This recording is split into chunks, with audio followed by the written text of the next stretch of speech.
terpercaya. Tak dikunci stang, motor yang terparkir di depan kantor ekspedisi di Kota Makassar digondol maling.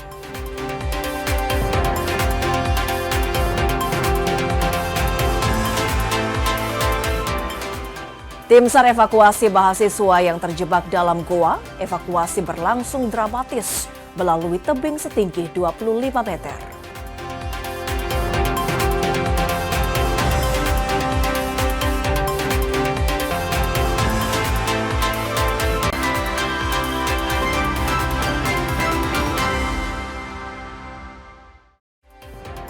Selamat pagi, saudara. Anda menyaksikan Kompas Pagi di Kompas TV, independen terpercaya.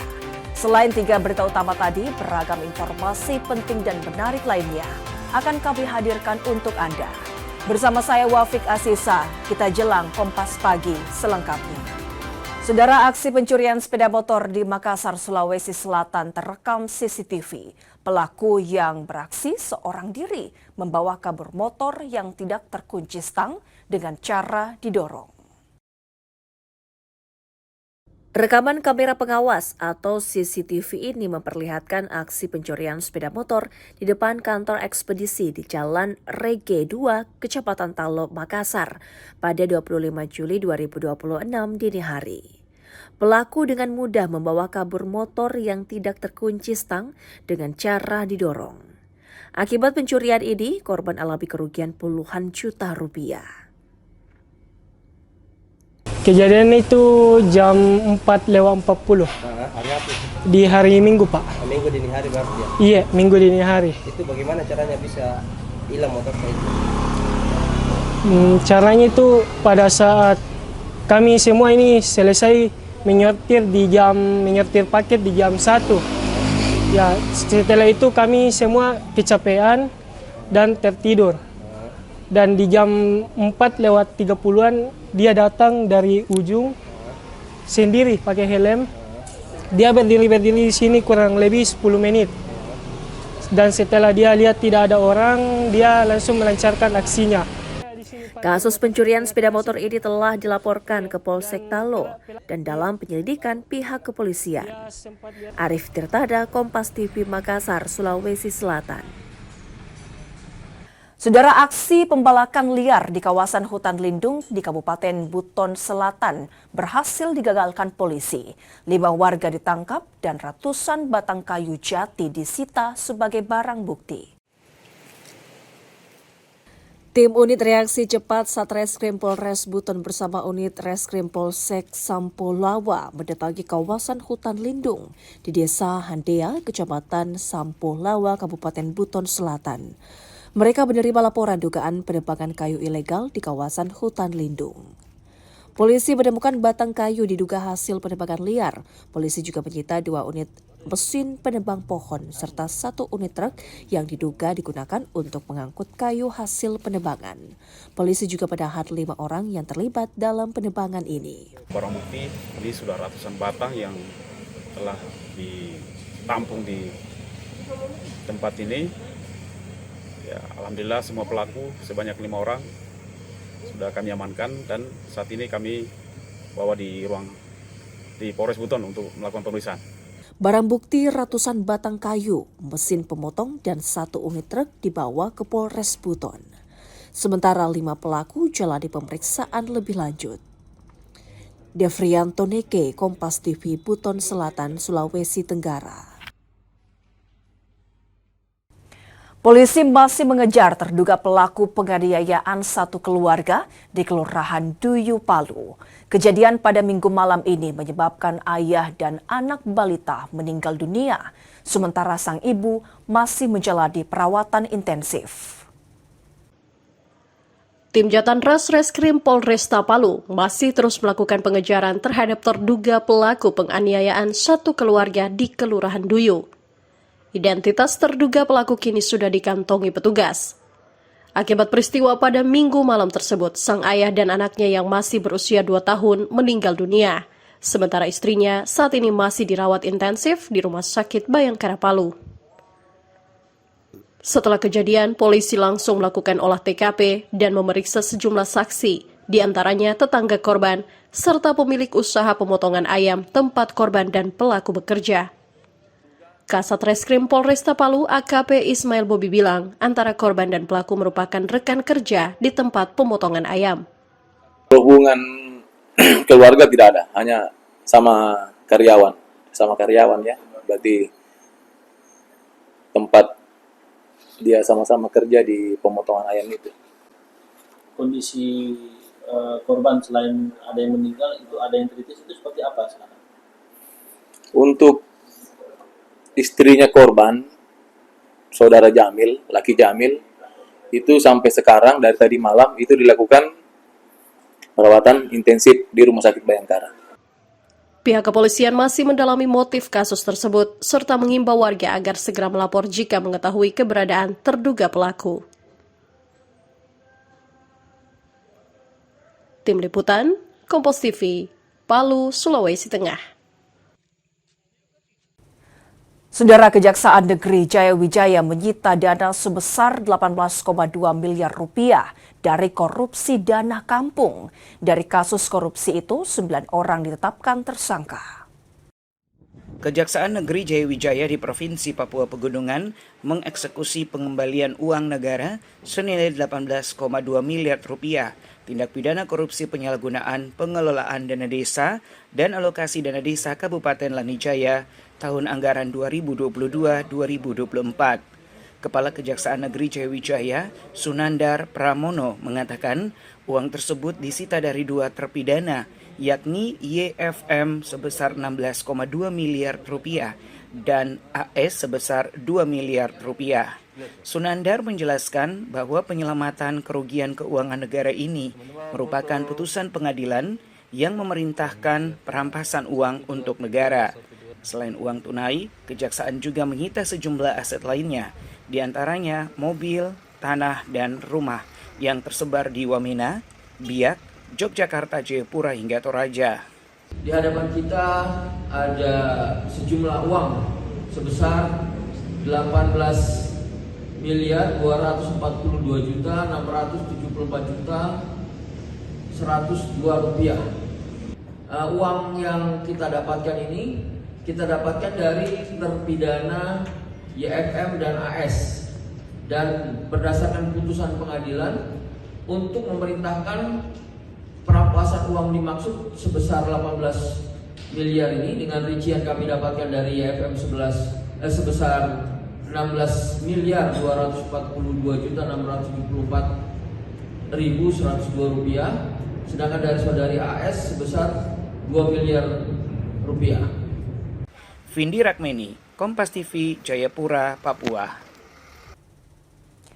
Perusahaan Umum Daerah Pasar Manado akan menempuh jalur hukum terhadap oknum yang diduga sengaja merusak fasilitas pagar pembatas di kawasan hanggar pedagang ikan. Direktur Utama Perumda Pasar Manado Luki Senduk menegaskan, tindakan perusakan tersebut merupakan pelanggaran terhadap aset milik pemerintah daerah dan pihaknya akan menempuh jalur hukum. Menurut Luki Senduk, aksi perusakan pagar pembatas itu bukan kali pertama terjadi. Sebelumnya fasilitas yang sama juga sempat dirusak saat berlangsung aksi protes yang dilakukan oleh sejumlah pedagang ikan. Pembangunan pagar pembatas di hanggar pedagang ikan bukan bertujuan menyulitkan aktivitas para pedagang, namun merupakan bagian dari tata kelola pasar yang lebih baik sehingga kawasan hanggar pedagang ikan terlihat rapih dan menghadirkan kenyamanan bagi pedagang maupun masyarakat yang berbelanja. Terima kasih rekan-rekan media yang sore hari ini bersama kami. Pertama-tama tentunya kami sangat menyesali ada tindakan anarkis di Pasar Bersahati. Kami sebenarnya menerima semua masukan. Silakan menyampaikan aspirasi, kita kaji bersama, kita perbaiki bersama, kita buat Pasar Bersahati lebih baik lagi. Tapi yang terjadi tadi sore, selesai teman-teman pedagang, sebagian besar juga bukan pedagang yang ikut demo saya lihat, itu selesai melakukan aksi, langsung melakukan pengerusakan di Pasar Bersahati. Dan kami melakukan tindakan yaitu pelaporan ke Polresta Manado. Pihak Perumda Pasar Manado berharap dengan adanya laporan resmi ke polisi ini akan memberikan efek jerah bagi oknum-oknum yang tidak bertanggung jawab. Jimmy Dapar, Kompas TV Manado, Sulawesi Utara. Pasca pengerusakan fasilitas pagar pembatas, aktivitas di pasar tradisional Bersahati Kota Manado kembali berjalan normal. Aktivitas di Pasar Bersahati Manado khususnya di lokasi penjualan ikan kembali normal pasca insiden unjuk rasa yang berujung pada kericuhan dan perusakan fasilitas oleh kelompok pendemo pada Senin 27 Juli 2026. Dari pantauan Kompas TV di lapangan, situasi Pasar Bersahati pada Selasa pagi telah berlangsung normal. Aktivitas jual beli antara pedagang dan pembeli telah berjalan normal. Para pedagang mengatakan meski situasi pasar sempat memanas pada Senin sore, namun pedagang ikan tetap berjualan demi memenuhi kebutuhan makan sehari-hari. Sekarang ini Pak, orang masih boleh dan belum terlalu stabil, belum tahu stabil. Boleh jodang. Jadi mulai berjualan belum Bu? Iya Pak, karena orang kasih kau nyana berjualan nyana mendapat doi kasih Pak. Tetap apa keadaan apa tetap orang mesti berjual. Karena apa? Orang mencari doi kasih makan kasih yang cari doi makan dan orang di istilah Pak. Orang kalau nyanda demo Pak nyanda bagi tapi orang masih ini pasar masih belum stabil dang. Belum terlalu belum apa rantai ini pasar karena masih lagi-lagi ada sebentar lagi ada apa ini pasar. Orang masih berjual masih takut-takut nih mau jual Pak. Karena masih demo kalamaring toh. Katanya demo kalamaring Pak, mungkin orang bawa begini kasihan Pak. Orang juga kasihan di pedagang ada hak orang ini pasar mau demo. Cuma sampai masuk Bapak dirut. Kalau memang Pak ini kan berdiri yang orang di pasar. Tata dengan bagus orang, kasih atur dengan bagus supaya dan kesan pedagang juga bagus mau jual. Sementara terkait insiden penganiayaan dan pengerusakan, pihak PD Pasar telah membuat laporan polisi di Polresta Manado. Jimmy Dapar, Kompas TV Manado, Sulawesi Utara. Sesaat lagi saudara, 6 mahasiswa KKN Universitas Hasanuddin dievakuasi tim SAR gabungan setelah terjebak di dalam goa. Informasinya akan kami hadirkan usai jeda berikut ini.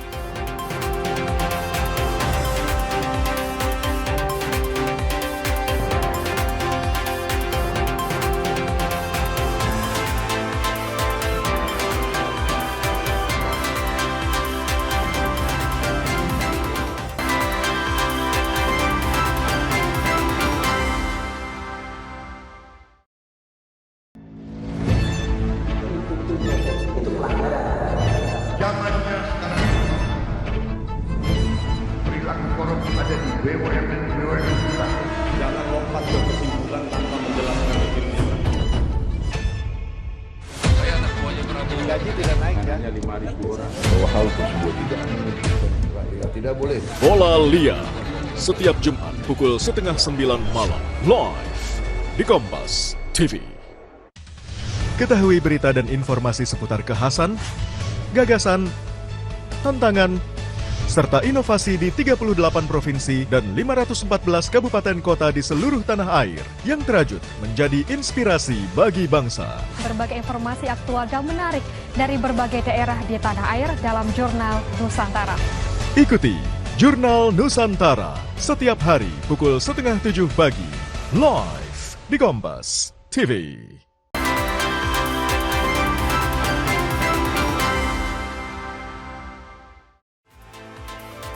Anda kembali menyaksikan Kompas Pagi di Kompas TV, independen terpercaya. Saudara, 6 mahasiswa KKN Universitas Hasanuddin dievakuasi tim SAR gabungan setelah terjebak di dalam goa. Evakuasi berlangsung dramatis lantaran tim harus menurunkan para korban melewati tebing terjal setinggi 25 meter menggunakan sistem tali. Proses evakuasi ke-6 mahasiswa KKN yang terjebak dalam gua Kalibong Aloa di Kampung Pele, Kecamatan Pidasatede, Pangkep, Sulawesi Selatan berlangsung dramatis. Selain harus melewati tebing tinggi, 1 dari 6 mahasiswa alami kram kaki dan harus dievakuasi menggunakan tandu. Sementara 5 lainnya kelelahan sehingga tak mampu melanjutkan perjalanan. Tim SAR menerapkan teknik evakuasi khusus menggunakan sistem tali agar seluruh korban dapat diturunkan dengan aman. Satu orang yang mengalami kena kaki di Gua Kalibong, Aloa, Kecamatan Minatasane, Kabupaten Pangkep, Provinsi Sulawesi Selatan. Langsung kami menggerakkan anggota menuju lokasi dan pada pukul 22 tiba di lokasi dan langsung melakukan evakuasi. Kendala memang yang dialami oleh tim rescue masalah tebing yang memang sampai 25 meter yang harus melakukan evakuasi dengan menggunakan sistem. Maka itu dan pada pukul 10 tadi tim SAR gabungan berhasil mengevakuasi dan langsung menyerahkan ke tim medis. Setelah berjuang, 6 mahasiswa ini pun berhasil dievakuasi dalam keadaan selamat dan langsung dibawa ke Puskesmas Midasatene untuk mendapatkan penanganan medis. Aziz Hamid, Kompas TV Pangkep, Sulawesi Selatan. Aksi demonstrasi mendesak pemberantasan narkoba digelar di Polda Sulawesi Tenggara. Massa meminta polisi menindak jaringan hingga para pelaku pengedar narkoba. Kemudian membenarkan adanya dugaan peredaran narkotika. Puluhan anggota Laskar Merah Putih Sulawesi Tenggara bersama masyarakat Laonti menggelar aksi demonstrasi di depan Polda Sulawesi Tenggara. Dalam aksi ini, massa mendesak Ditres Narkoba Polda Sultra untuk segera melakukan penyelidikan dan penindakan terhadap dugaan maraknya peredaran narkoba di Kecamatan Laonti, Kabupaten Konawe Selatan. Massa menilai kasus narkoba di daerah itu terus meluas dan kian memprihatinkan. Kita sepakat memberantas peredaran narkoba. Tidak hanya untuk di lingkup Kecamatan Laonti, tetapi kita secara umum untuk Sulawesi Tenggara kita harus bantu Direktorat Reserse Narkoba Polda Sultra bagaimana memberantas narkoba. Nah, terkhusus kejadian hari ini di lingkaran PT GMS itu lagi-lagi terjadi penangkapan yang melibatkan karyawan PT GMS itu sendiri. Artinya kami menduga adanya peredaran narkoba secara terstruktur di lingkaran unsur karyawan PT GMS maupun unsur pimpinan. Menanggapi aksi demonstrasi, Polda Sulawesi Tenggara akan menindaklanjuti keluhan warga. Polisi pun akan melakukan pemeriksaan pada warga setempat.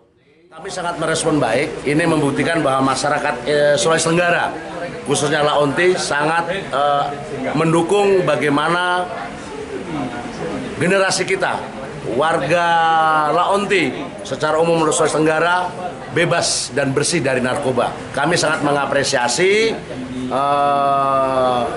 aksi daripada masyarakat Laonti yang memiliki semangat untuk mendukung dan bersama-sama dengan Polda Sultra menindak atau mengurangi serta memberantas peredaran gelap dan penyalahgunaan narkoba.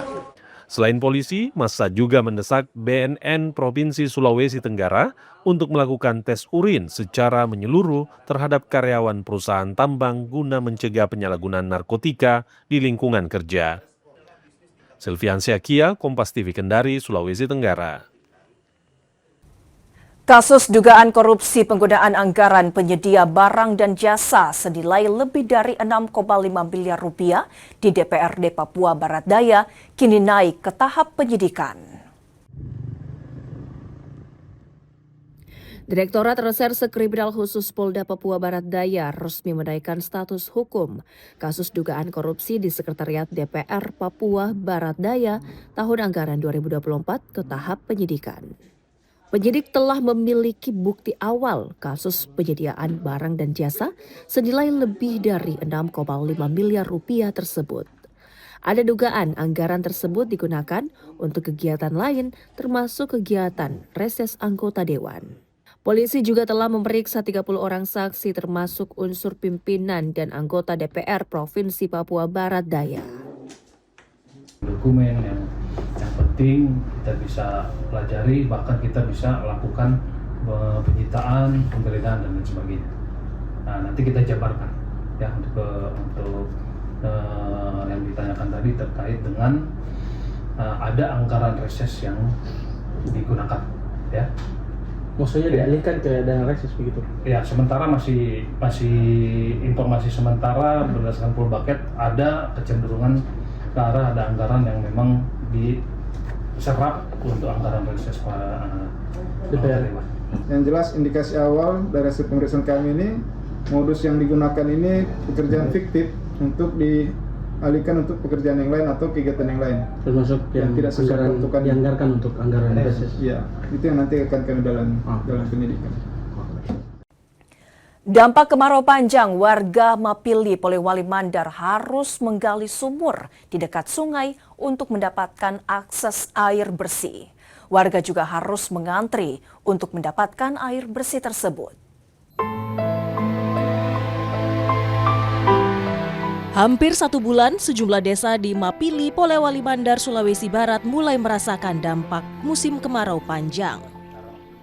Sungai dan sumur rumah warga mulai mengering, membuat warga harus menggali dasar sungai untuk membuat sumur kecil agar mendapatkan sumber air bersih. Pagi hingga sore hari, menggunakan motor dan sepeda, warga bergantian memadati sumur untuk mendapatkan air yang digunakan untuk memasak. Kekeringan sumur, kita lari ke sungai. Air dari air memang tidak ada? Air pam tidak ada? Belum ada Pak sana.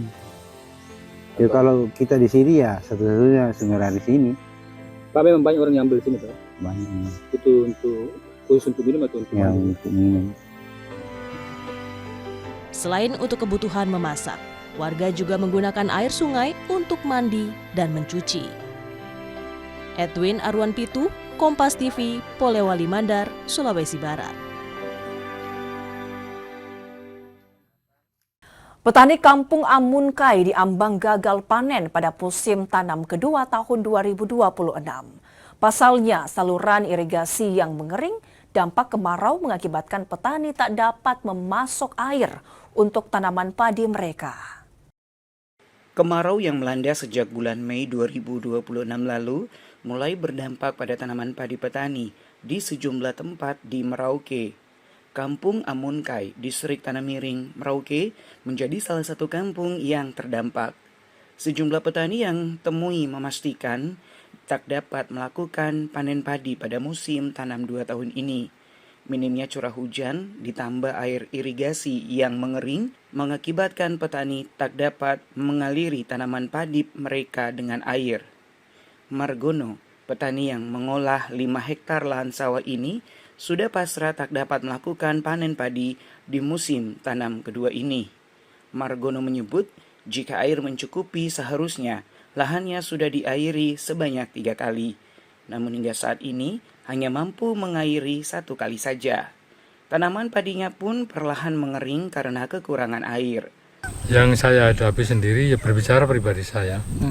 Itu kurang lebih 5 hektar itu tidak ada yang panen. Tidak ada yang panen. Kondisi kayak begini.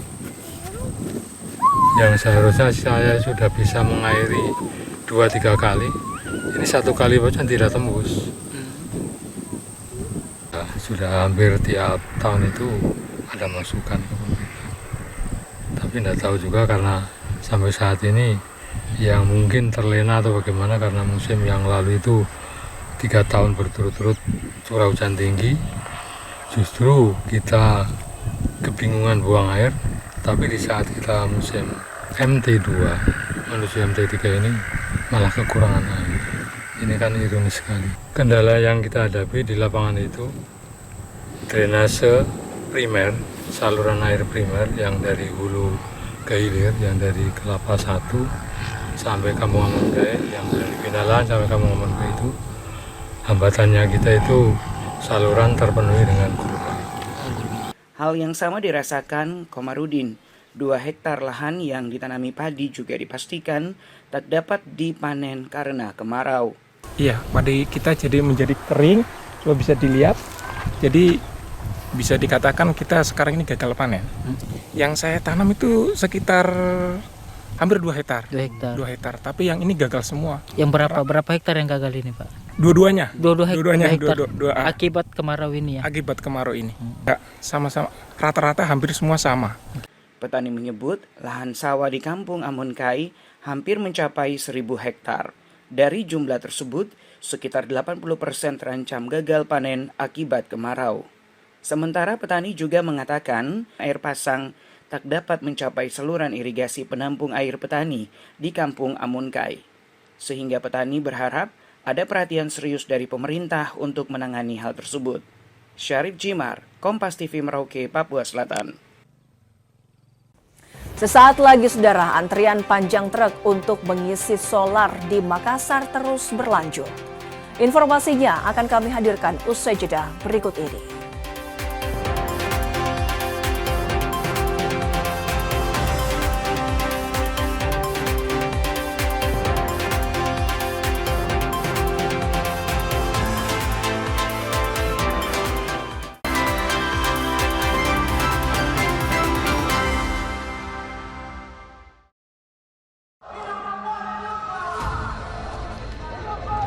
Sebuah penelusuran jurnalis Gambarkan situasi di depan dari Polda Metro Jaya tidak hanya di bagian dalam, kemudian akan disampaikan polisi lepaskan. Tampaknya suasana sudah tidak kondusif. investigasi untuk mencari bukti. Tapi yang harus dibuktikan adalah lokasinya. Anda berani menilai kemudian hak angket ini akan berujung pada pemakzulan. Dipo Investigasi setiap Senin pukul 8:30 malam di Kompas TV.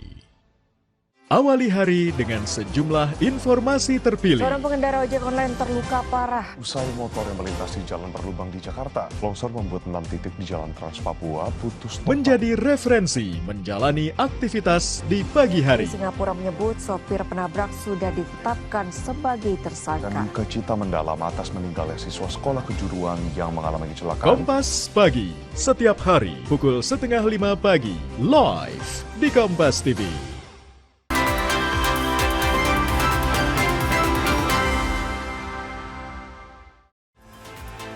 Terima kasih Anda kembali menyaksikan Kompas Pagi di Kompas TV, independen terpercaya. Antrian panjang truk untuk mengisi solar di Makassar terus berlanjut. Truk harus antri hingga berjam-jam, bahkan hingga mengular ke jalan. Perjuangan sopir truk untuk mendapatkan BBM jenis solar di Makassar, Sulawesi Selatan tak kunjung usai. Mereka tetap harus berjibaku demi mendapatkan BBM bersubsidi itu. Di SPBU di Jalan Perintis Kemerdekaan Makassar misalnya, demi solar sopir harus mengantre hingga berjam-jam. Panjangnya antrean bahkan hingga mengular ke jalan. Ini bukan kali pertama sopir truk berjuang lebih untuk solar. Hampir setiap hari, para sopir terpaksa antre demi solar. Pak Iwan, Pak, ini kita lagi antri solar atau apa ini Pak? Antri solar ini Pak. Berapa jam nih antri solar? Ada 4 jam ini. Oh 4 jam gini? Iya. Terus bagaimana memang dengan solar Pak? Apa memang susah kita dapat atau bagaimana? Susah memang dapat Pak. Nggak tahu ini bagaimana anunya susah sekali solar. Sudah berapa hari ini begini terus. Antri terus Pak? Iya. Mulai juga Makassar juga jadi konten juga begitu juga. Di mana-mana Pak. Oh biar di daerah juga Pak? Iya. Nggak tahu bagaimana ini solar di mana lari kemana. Terus rencana kita bawa apa ini Pak? Maksudnya bahan apa kita bawa? Kita bawa ini jagung Pak. Kau bawa jagung? Iya. Terus ini kan kita mengantar jagung dan belum ada solar. Apa ketakutan tak kalau mungkin lama diantar ini jagung atau seperti apakah busuk atau? Susah jagung Pak kalau lama baru dapat solar toh. Iya. Karena barang basah toh. Iya. Antrean solar ini mengganggu distribusi barang. Para sopir pun mengeluh. Namun tak punya pilihan, harus antri setiap hari. Rama Pertama, Kompas TV Makassar, Sulawesi Selatan. Anggota Ombudsman Republik Indonesia lakukan tinjauan langsung terhadap pelaksanaan program makan bergizi gratis. Ada 2 sekolah yang ditinjau, SMP Negeri 6 dan SD Negeri 10 Kota Ambon.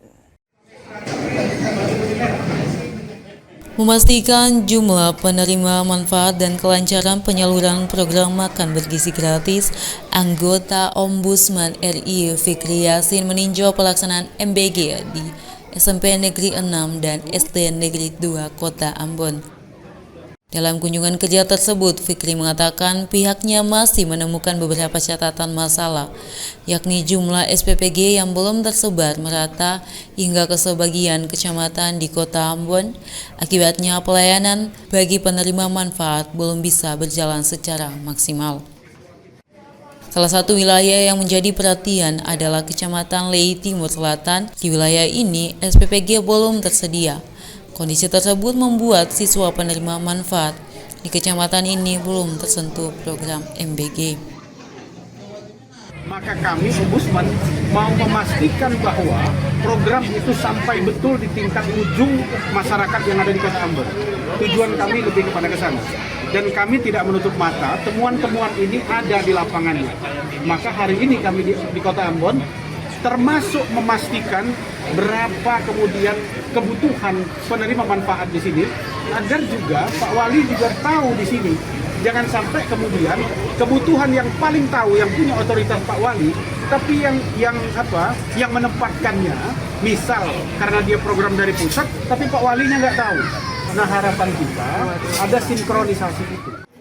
Dengan adanya koordinasi intensif antara Ombudsman, pemerintah kota, dan Badan Gizi Nasional Wilayah Maluku, diharapkan pembangunan fasilitas dapur gizi di kecamatan yang belum terjangkau bisa segera direalisasikan.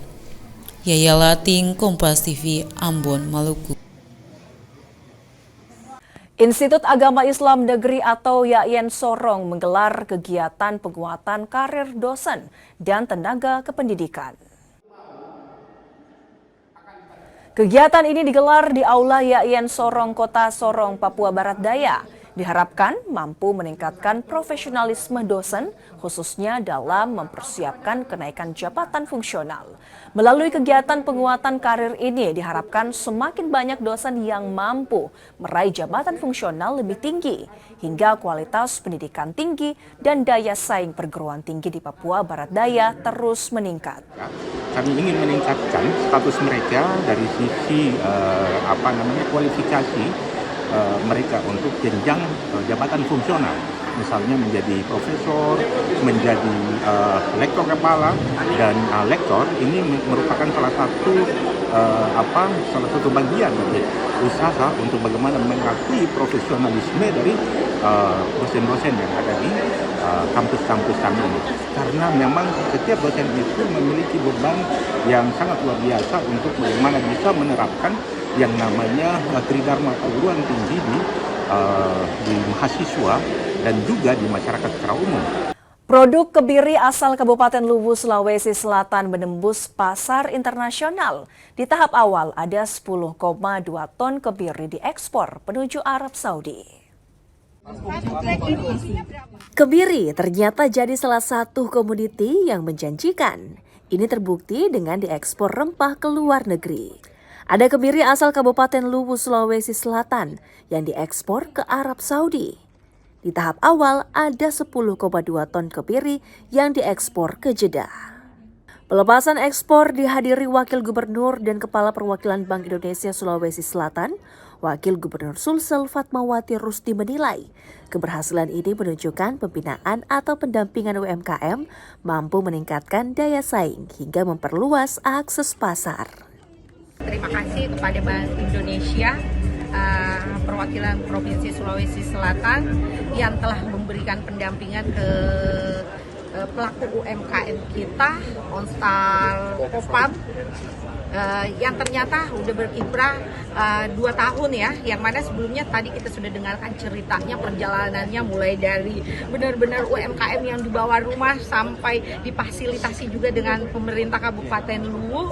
Dan ini adalah bukti bahwa sinergitas antara pelaku usaha, pemerintah, dan stakeholder lainnya untuk Sulawesi Selatan tentu ini membanggakan. Dan kita hari ini menyaksikan pelepasan ekspor ini, kita berharap ini mampu memotivasi kepada para pelaku UMKM kita untuk terus belajar dan meningkatkan kapasitasnya sehingga bisa tembus ke pasar internasional. Ini adalah seremoni pelepasan ekspor ya dari UMKM binaan kita, yaitu Onstar Pop Fau. UMKM ini mengekspor 10,2 juta ton ya. 10,2 ton ya. 10,2 ton ke Arab Saudi. Nah, ini merupakan pengiriman yang kedua, yang sebelumnya di awal tahun ya. Dan dari total komitmen sebesar 80 ton. Jadi ini baru seperempatnya. Ekspor kebiri hasil UMKM ini ditargetkan mencapai 80 ton. Akan berlangsung dalam kurun waktu 2 tahun. Nila Rustam, Kompas TV Makassar, Sulawesi Selatan. Sesaat lagi saudara, demi akhiri puasa gelar, Real Madrid berburu pemain di bursa transfer awal musim ini. Informasinya akan kami hadirkan lepas jeda berikut ini.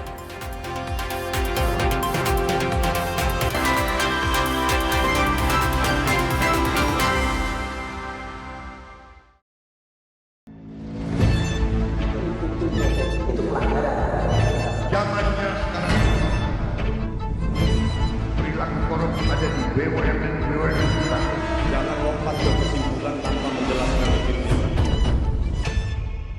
Saya anak buahnya Prabowo. Gaji tidak naik kan? Hanya 5.000 orang. Bahwa hal tersebut tidak boleh. Bola Liar setiap Jumat pukul 8:30 malam live di Kompas TV. Ketahui berita dan informasi seputar kekhasan, gagasan, tantangan, serta inovasi di 38 provinsi dan 514 kabupaten kota di seluruh tanah air yang terajut menjadi inspirasi bagi bangsa. Berbagai informasi aktual dan menarik dari berbagai daerah di tanah air dalam Jurnal Nusantara. Ikuti Jurnal Nusantara setiap hari pukul 6:30 pagi live di Kompas TV.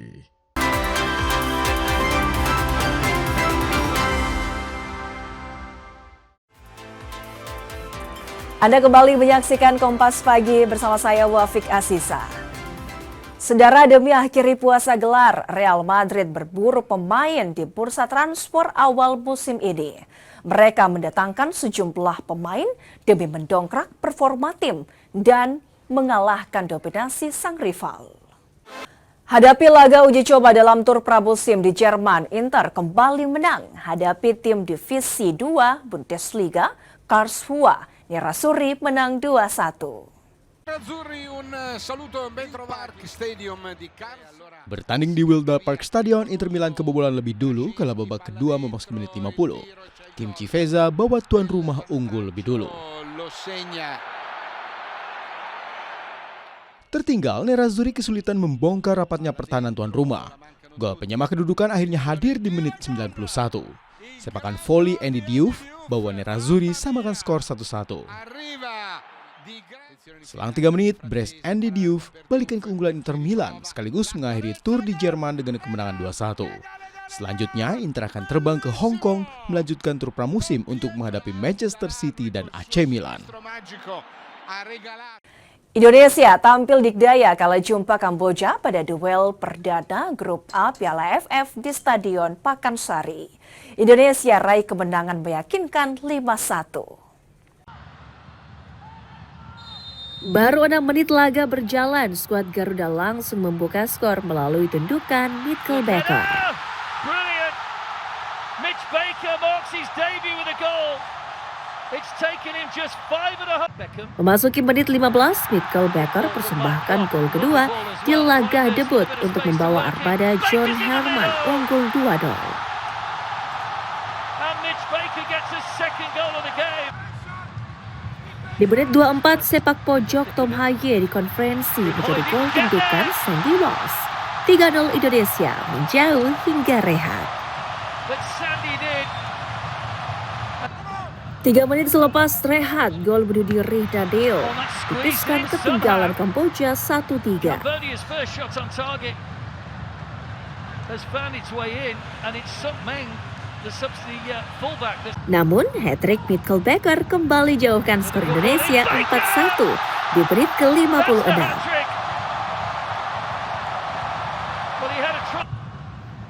Di menit 86, Jens Reven turut mencatatkan namanya di papan skor untuk bawa Indonesia sempurnakan kemenangan 5-1.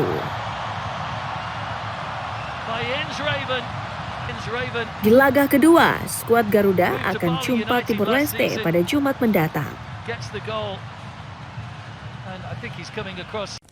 Saudara, pelatih Persija Jakarta, Sinteyong, buka suara terkait hukuman yang dijatuhkan Federasi Sepak Bola Korea Selatan, KFA, selama 10 tahun.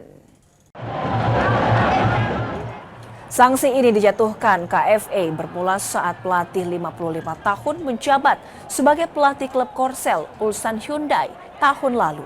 Selama melatih, Sinteyong dinilai berperilaku negatif, seperti melakukan kekerasan terhadap pemain dan bermain golf saat laga tandang.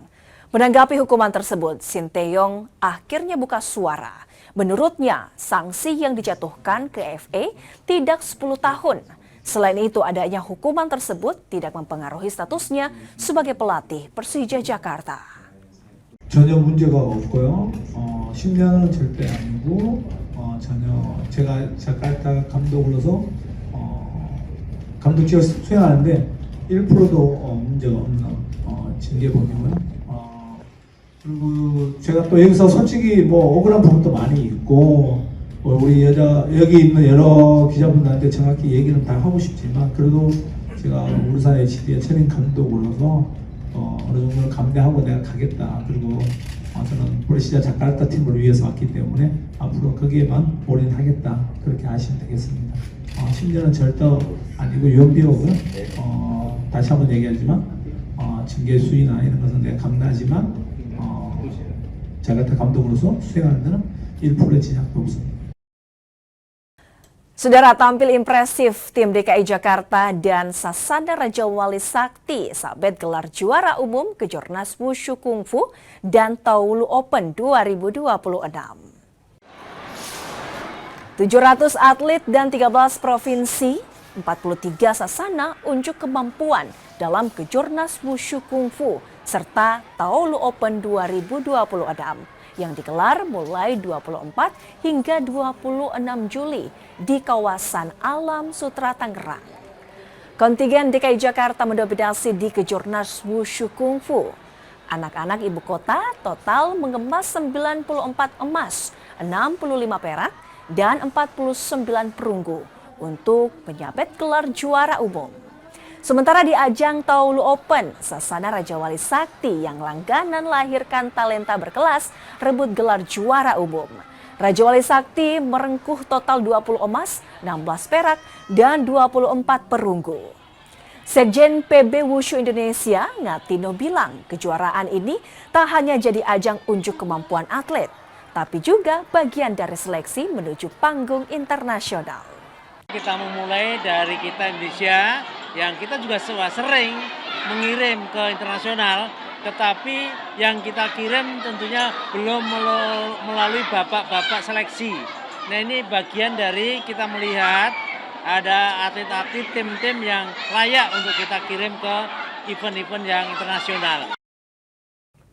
Tekuk ganda putra nomor 1 dunia pasangan Indonesia Fajar Alfian Sohibul Fikri juarai turnamen Super 1000 BWF China Open 2026. Usai juarai Japan Open, Fajri Fikri sukses merengkuh gelar juara turnamen Super 1000 China Open.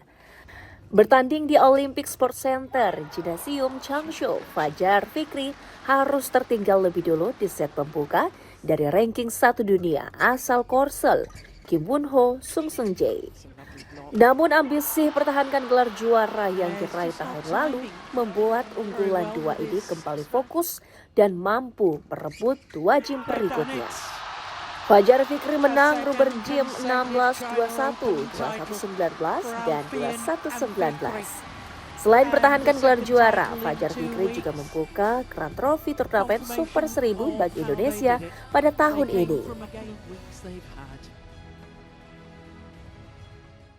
Sesaat lagi saudara, angka perceraian di Gorontalo masih tinggi, hampir mencapai 1.400 kasus.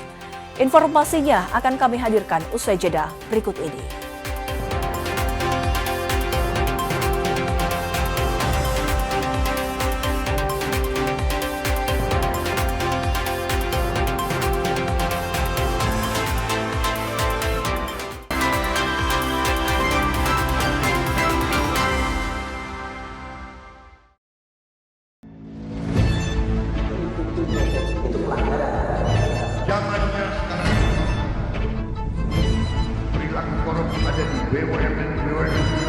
Jangan lompat ke kesimpulan tanpa menjelaskan dirinya.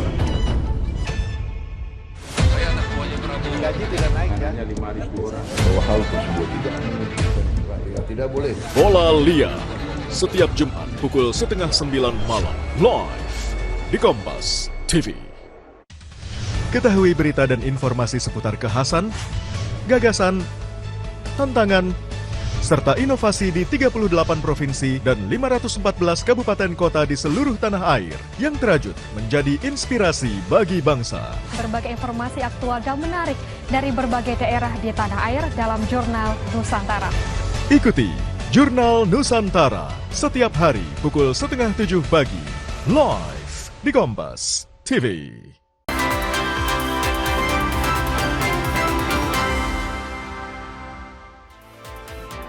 Anda kembali menyaksikan Kompas Pagi di Kompas TV, independen, terpercaya.